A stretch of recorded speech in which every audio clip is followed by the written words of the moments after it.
welcome to today's On This Day in Tudor History. I'm Claire Ridgway, founder of the Tudor Society and also author of this book, which has served as the inspiration for this series of videos, which I'm doing every day. Okay, the 19th of February.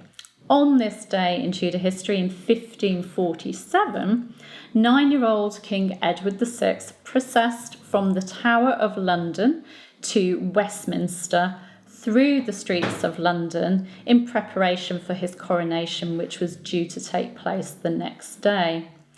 The streets of London were described as being well gravelled. Walls and windows were hanged with rich cloths of tapestry, arras, cloths of gold and tissue, and streamers and banners. And some of the streets had railings to separate the road from the pavement so that the horses wouldn't go up onto the pavements and, squash people that were watching the procession, so people wouldn't get hurt. And I like this bit. The conduits on the procession were also running with wine. So I'm sure there were quite a lot of drunk people after this procession as the common people, the citizens of London, helped themselves to wine. Now, a College of Arms manuscript describes how there were also goodly pageants and devices, and therein goodly melody and eloquent speeches of noble histories, treating of the joyful welcoming and recept of so noble a king. Now, the procession, with obviously King Edward being the focal point, this procession was huge. On foot were the king's messengers, the king's gentlemen, ambassadors, servants, the king's trumpeters, the chaplains without dignity, esquires of the body, knights, and also chaplains of dignity. After them came people on horseback. These were the gentlemen and noblemen's sons, barons, bishops, earls' sons, marquises' sons, dukes' younger sons, earls, marquises, and dukes, all in kind of order of their rank. Now, after them came members of the council, who were all paired with foreign diplomats. So they rode in pairs. The king's council member alongside an ambassador. Then Sir Percival Hart, Knight Harbinger, who bore the king's cloak and hat. Then gentlemen ushers. Then garter in the king's coat of arms. The Mayor of London, the Sergeant of Arms, then the Constable of England, who was Henry Grey, Marquis of Dorset, that's Lady Jane Grey's father. He bore the sword of state. Then John Dudley, Earl of Warwick. Then the Earl of Arundel, who was acting as Earl Marshal, even though Edward Seymour was actually Earl Marshal. The Earl of Arundel had that position because Edward Seymour, Duke of Somerset, was also Lord Protector, and so he was even more important, and he was described as walking on horseback a little before the king on the left hand. And then finally, we have the young king, the 9-year-old King Edward VI, and the bells are ringing out for him. He was described as walking a little before his canopy. See, the bells are really ringing out for him. Because the people might the better see his grace.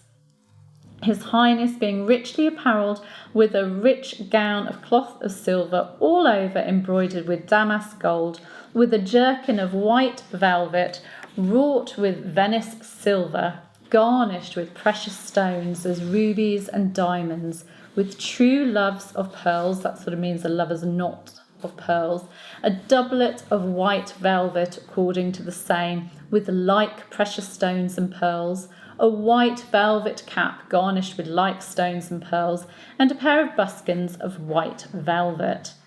And his horse was described as having crimson satin embroidered with pearls and damask gold. I just loved that description. He must have looked fabulous, but he must have looked so small in all of that gear. Now, his canopy was carried by 6 knights with assistants, and the king was followed by his footmen, his master of the horse, Anthony Brown, who led a goodly courser of honour, very richly trapped. Then his master of the henchmen, who was Sir Francis Bryan, who led the henchmen. Then the gentlemen and grooms of the Privy Chamber, and then the pensioners and men of arms. Now that sounds like a lot of people. So I can imagine, the citizens of London just watching and watching as this procession went by. It must have lasted quite a long time, this procession. Now the procession paused at several points on the journey to enjoy pageants and entertainment. We're told that at Fenchurch Street there was a scaffold hung with cloth of arras and with men and children singing and playing music. At the conduit at Cornhill there was of course wine running, because there was wine running at all of the conduits, and also a pageant with more music, singing and speeches. At Cheapside, we're told that there were 2 people resembling Valentyne and wylde Urson, the one clothed with moss and in leaves, having in his hand a great club of yew tree for his weapon, the other armed as a knight. And those 2 made speeches to the king. There was also a pageant featuring a rock decorated with flowers and a fountain and topped by an imperial crown. Wine was said to have flowed out of springs from that pageant into pipes and then out into the streets, where it was collected and given out. On top of this fountain stood children dressed as Grace, Nature, Fortune and Charity, who then gave speeches. And there were also 8 richly apparelled ladies who represented Sapience and the 7 Sciences Liberale, who also made speeches. So this 9-year-old king had to listen to quite a lot of speeches on this day. I'm sure he was used to it, though, being, having been a prince before. At the end of that conduit was a scaffold with heaven, the sun, stars and clouds, out of which descended a phoenix, which of course had been the badge of Jane Seymour, Edward's mother. This phoenix landed on a mount of red and white roses. Of course, the red and white roses, the houses of Lancaster and York, which of course became the Tudor rose. Also gillyflowers and hawthorn bushes. So the roses and hawthorn were symbolising Henry VIII, the king's father. There was also a gold-crowned large lion, the lion being another symbol of King Henry VIII. And then there was a small lion, which was crowned with the imperial crown by 2 angels who came and crowned it. Then the phoenix and the larger lion vanished, leaving the small crowned lion, who of course represented Edward VI, all alone, because of course Henry VIII and Jane Seymour had died. On another scaffold was a throne upon which a child sat, the child representing Edward, wearing a cloth of gold and a robe of crimson satin. The throne was described as being upholded with 4 other children dressed as Regality, Justice, Truth and Mercy, who made speeches, even more speeches for the king. Behind the throne, the golden fleece was kept by 2 bulls and a serpent casting out of their mouths flaming fire, according to the story of Jason. Then the procession moved on to the Standard at Cheap, where there was a pageant with music and more speeches. The cross at Cheap was painted and gilded, and just beyond it, the mayor and the aldermen of the city received the king and presented him with a purse containing 1,000 gold marks. Then on to the little conduit at Cheap, where there was a pageant garnished with a target of St. George and the king's arms. There was also a depiction of Edward the Confessor, who of course, that was the feast day, the eve of the feast day, that was the birthday of King Edward VI. So you had him depicted with a golden lion and another of St. George on horseback, and a fair maiden holding a lamb in a string. A child gave an oration in Latin and St. George gave a speech in English. I can imagine the little king being very tired by this point and probably not able to concentrate on these speeches, but who knows, he might have been old before his time. Then this one sounds a bit more like something that the king would have enjoyed.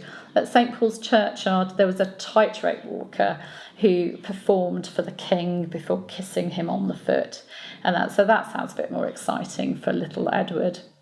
Then the Great Conduit in Fleet Street, that had a stage on which were richly apparelled children dressed as truth, faith and justice. Truth gave a speech to the king, and then wine was given to the people. So the all-important wine being given to the London citizens there. The gate at Temple Bar was decorated and fashioned into battlements and buttresses and garnished with standards and flags.